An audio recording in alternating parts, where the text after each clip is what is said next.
I love catching fish on topwater. It's probably my absolute favorite way to catch a fish. There's nothing quite like throwing a topwater lure out there and just having a bass absolutely destroy it. And if it doesn't make your heart jump just a little bit, there's definitely something wrong with you and you need to get yourself checked. But really, I love fishing topwater lures. But the thing about topwaters is there's a lot of different topwaters. There's so many different topwaters, in fact, that it can be kind of overwhelming when you walk into the tackle store or go to Tackle Warehouse and look at all the different varieties that they have. And so I've got out some of my favorite hard body topwater lures, and we're going to talk about them today. And we're really going to talk about the temperature ranges, water temperature ranges in which I throw them. I think it's going to help you guys to kind of understand the tool that they are and when to throw them. So number one is going to be something that's honestly kind of sneaky and something that a lot of people overlook, and that is going to be a wake bait. Now, wake bait is the topwater that I'm going to pick up actually in the coolest water that you'll fish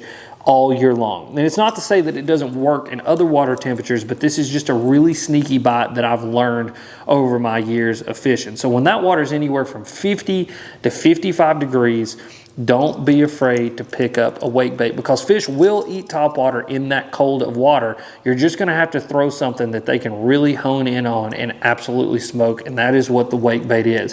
You got to think with a wake bait is it's not really, making a lot of movement side to side. It's really just kind of coming through the water and doing exactly what it's called. It's just waking right under the surface, and that kind of subsurface, almost surface type deal can get some of the biggest fish that you'll catch all year to mess up on this thing, because they see a super easy meal to eat in that little bit cooler water. And a lot of you guys probably know my friend Mr. Edwin Evers, and he actually top 10 in the Red Crest a few years ago fishing a wake bait, literally this exact wake bait right here, for some big spotted bass. And if you go back and watch that, some of the biggest spots that he got all day long were fishing this wake bait in water temperatures anywhere from 50 to like 53 degrees. So just a sneaky bite, something to keep in the toolbox and something to keep in mind when you're fishing cooler water, but fish seem to kind of be moving up, wanting to eat bait fish, some of those earlier spawns like alewives and stuff like that. The next one just is going to be your traditional straight up walk the dog style bait. So stuff like a spook, a jaywalker, anything that you're going to walk the dog with. This is really going to be 55 plus for me. Now, I say 55 plus because it is going to work literally the rest of the year. You can catch fish on it as warm as water as 80 degrees and as cool as really 50 degrees, but 55 is kind of seems to be that magical range for getting big blow ups with a walking style bait. I love a walking style bait when I don't got a ton of water disturbance. When it's a little bit calmer outside, when there's not a bunch of wind, something when I can really effectively just make that bait walk the dog, and it does a really good job of drawing those fish up and getting them to eat. And so everybody probably owns a spook or some sort of walking bait, and this one is the kind of topwater bait that everybody kind of thinks of when you say topwater, but just such an awesome tool, traditional straight up bait that still gets bit. The next one is going to be more of your kind of popping style stick, chopping topwater baits. Now, what do I mean by that? Now, when I say chopping, I don't mean like a Chopo or a Whopper Plopper.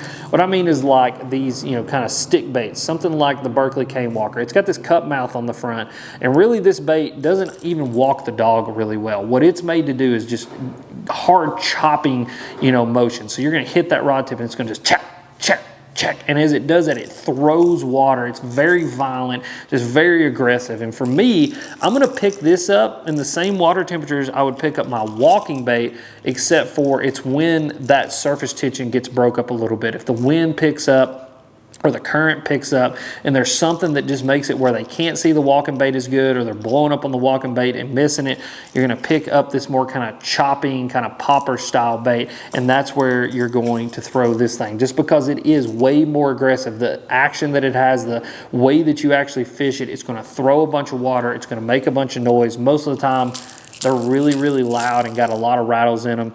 And so these are just in the same water temperatures and places to throw a walking bait, except for that, surface tension has been broke up. Another thing that these things are really good at is bringing fish out of deep water. I have seen bites where fish will come out of 10, 15, even 20 foot of water to come up and eat these things just because of how aggressive they are. And I think sometimes the fish think that it's other fish feeding, because when you hit this thing and that cut mouth grabs that water and slams slings it, I think the fish think other fish are feeding, and they just come up to investigate because of that predatory instinct, and then they see this thing and they crush it. So just keep that one in mind as well and put that in the toolbox. And then the last one is going to be your plopping style baits.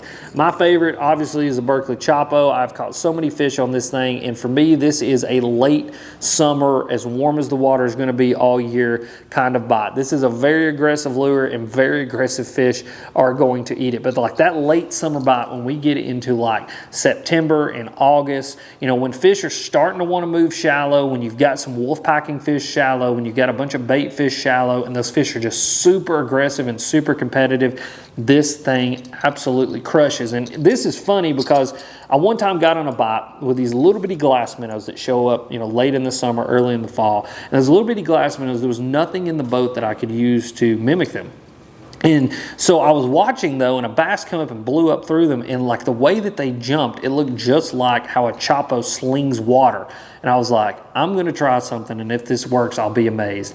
And so I picked up a 120 size Chopo and started down a bank, and sure enough, it looked just like those bait fish running away, and I ended up absolutely smashing them. And it has been a bite that I've got on every single year since then, chasing those fish that are chasing those little glass minnows, and they are just hyperly aggressive, and they will destroy the Chopo. So keep that one definitely in the toolbox because it's 100% worth trying. And if you want to see that exact bite in action, click this video that's popping up right here.